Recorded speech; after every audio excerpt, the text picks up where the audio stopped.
So the workout 101, everything you need to know essentially to get warmed up, how to do the sets, and everything in between. So in our case, or in my case right now, I already walked to the gym for 10, 15 minutes, so I'm already warm. If you come out of the car or something else, hit the treadmill for a little bit, 5, 10 minutes to increase your core body temperature, get warm, get the blood flow going, and not just, like go out of like 10 hours of sitting directly into the workout. So ideally that, if you're a little bit short on time, do some burpees or do some jumping jacks just to get the blood flow going. And that's the warm-up first. Then we have the specific warm-up. And for this example, we're going to use it here on the row machine. Come a little bit over here. Because after you've done a regular warm-up, you still need to do a specific warm-up for each muscle or each movement in particular. So to not directly go into working sets, we work our way up first with a relatively light weight and go through the movement. So we give our body and the muscle time to warm up properly, right? What becomes really important right here is because, of course, there's a lot of settings, and we generally want to make sure that we train with a standardized technique that I'm going to show you in a second, plus with as big of a range of motion as possible. Meaning, on this exercise, for example, if you look at it, the weight already dropped, so I could get more into a stretch. Some machines, you can adjust the settings, or with the dumbbells, of course, you can just go deeper, press higher, go deeper on a stretch. So in this situation, I can adjust the pad so that when I'm actually in a fully extended position, the weight is still in the air. So that means I still have tension on here, right? And that's how we want to set it up. So I did my first warm-up set. We want to do ideally at least 3. You go slightly higher. Let's say here. You do maybe, on the first one, you do maybe 10 to 15. Then you do like 5 to 8. Just really making sure you go through the movement properly. Let's say that was 8 to 5. Then you go close to the weight or to your working weight. And of course, in the beginning, you need to test yourself into. Start with a little bit less weight in the beginning and focus on the technique. Now I'm going to test myself also now into this one because I never done this machine actually before. And see how that feels. So if in your plan now, for example, yeah, I could probably go 1 higher or 2 higher. If in your plan, it says 10 to 12 reps, for example, that's the target rep range. So the goal is to go as close to failure as we can, or to failure, while staying in that target rep range, 8 to 12, right? I'm going to do another warm-up set, just like 1 or 2 reps, just to get a feeling for the weight before I actually get going. Yeah, that feels good. So I did now 3 warm-up sets. They don't count. This is your warm-up. This is not the working set. So if you have in your plan 3 sets, the 3 that you did right now obviously will not count. This was a warm-up, and now we're getting into the working set. The working set's idea is to, like I said, challenge you over a big range of motion. That's why we adjusted the pad. And to go close to failure. Now I'm going to demonstrate 1 set here because I warmed up now already. I feel ready to go. I adjusted everything for my height, my range of motion, my preferences. And I'll show you quickly how a proper set then looks like.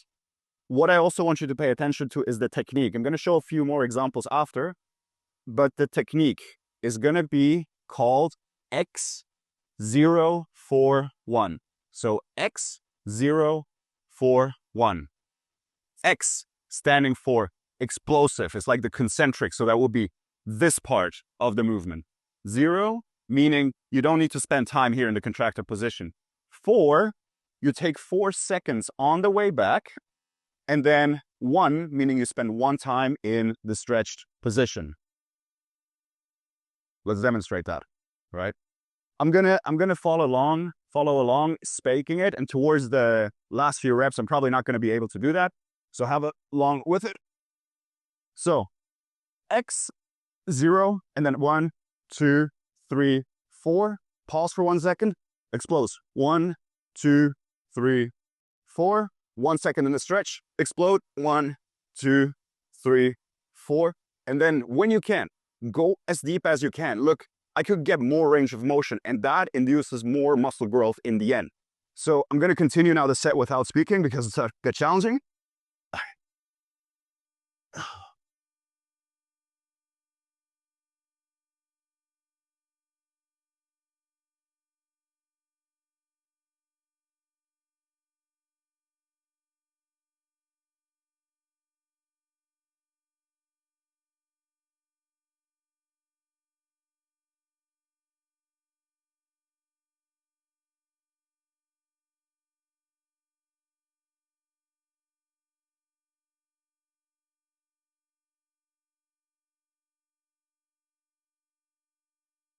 That felt good. Now, my head got red.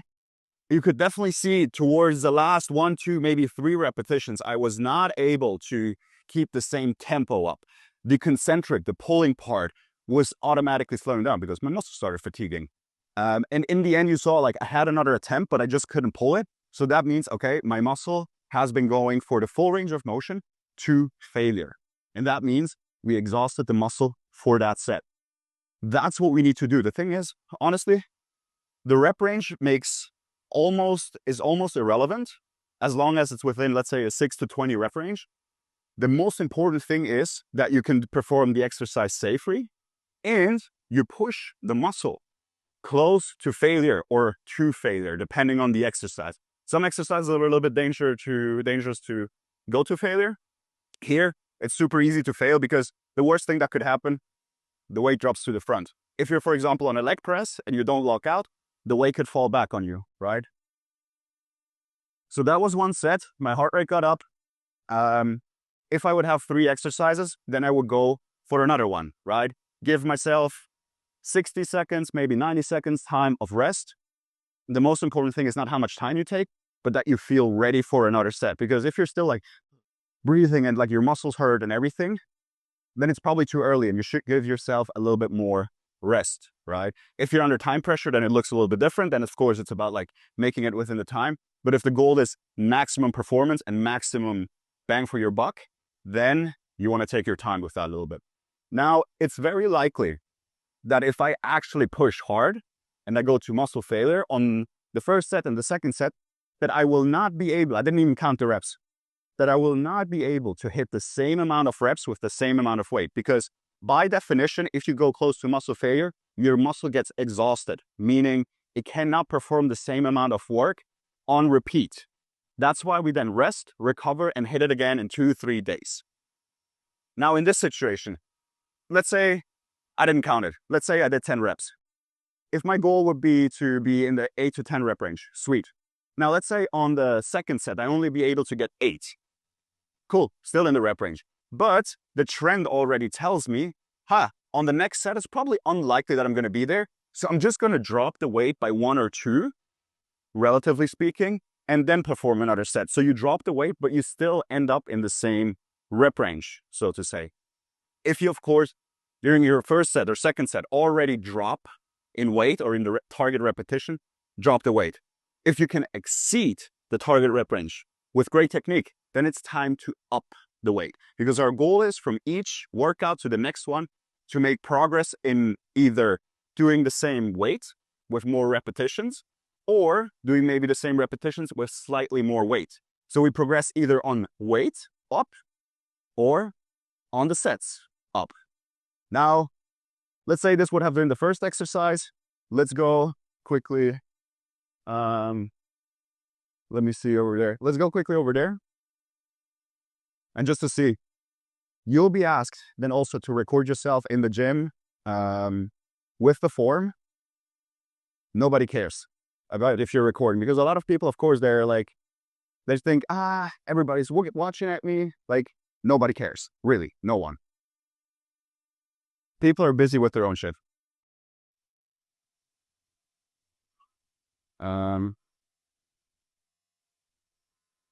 Sorry.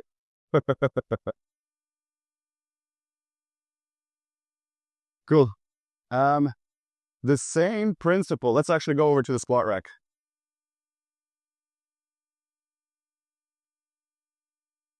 The same principle would also work, let's say, if you would start out with a push-up, because maybe in your workout program right now, there's going to be starting out with a push-up. So, so you can't really adjust the weight on the push-up. Well, not with a stack, but you could. So instead, choose yourself maybe like a little bit of a softer background, like maybe step behind the rope or go out of the. Just for demonstration purposes, I'm going to go quickly a little bit back here. What you want to be able to do, maybe come down a little bit with me. Sweet.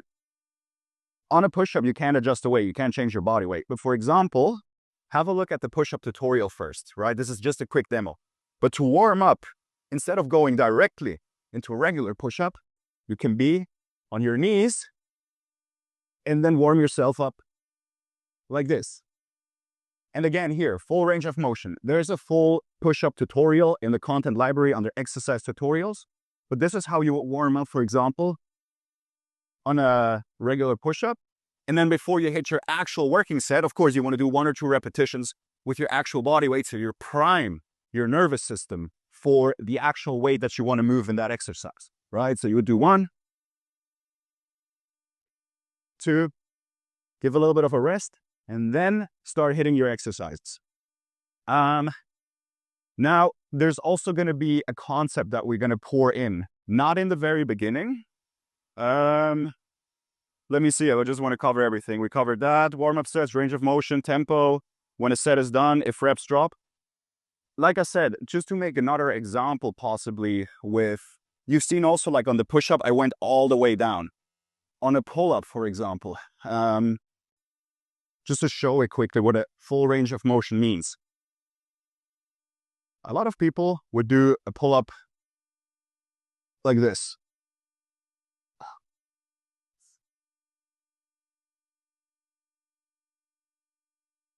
This is not a pull-up. This is ego lifting, peak contraction. This is not how you actually train. If you want to do, as an example, I just showed this as an example, a full range of motion. We want to have a big stretch on the muscle. You go all the way down. Wow, this one feels shit. All the way down and pull up. And then let yourself control. All the way down and pull up. Right? On a squat, for example, then if it's body weight squat or something in the beginning, when you hold, there's no plates here. Would you hold, let's say, with a goblet squat? We don't only squat until here. We want to train in as big of a range of motion as we can. So we try to, over time, try to go down to as deep as we can. Because the bigger the range of motion that we train in, the more tension we're able to give the muscle over the full length and also have a better potential, get more bang for our buck, and have a more productive workout. Now, the last thing here is, this was now an approach that we do traditional sets, meaning you do one exercise, you do your sets, you go to another exercise, and you do the other sets. Yeah. Show me. Yeah. We'll just do rapid. Then there's this technique called antagonistic supersets, where we would go from one exercise directly to the other one. If you have that in your program, you will see that. But as an example then, every exercise is designed so it's either a body weight or a machine combined with some dumbbells. Wait quickly here. So good.